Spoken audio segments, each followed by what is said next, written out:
As a website owner, you must be looking for some ways to not only attract more visitors to your website but also keep them engaged for a longer period of time.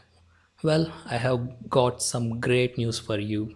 There are a couple of experiments that I have tried on my own website which seem to be working really well. And the best part is that they require no programming and can be used on any website or any blog.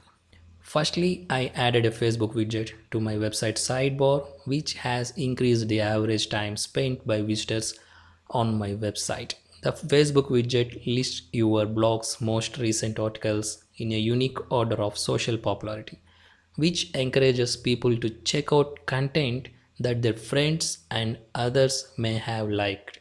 Facebook offers two types of widgets, recommendations and recent activities, and you can use them both on the same page and rotate them for split testing. You have to test which widget works best for you and use that one. The code for that is simple and easy to add to your website, and I will provide that code in the video description.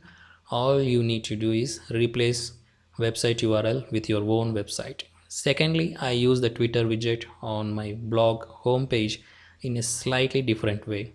Whenever there is a tweet that mentions one of my blog stories, I add the tweet to my Twitter favorites, and these recommendations automatically appear on site through the favs widget of Twitter.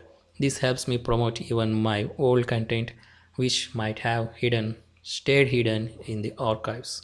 So these are just two experiments that you can try out to get your visitors to stay a little longer on your website.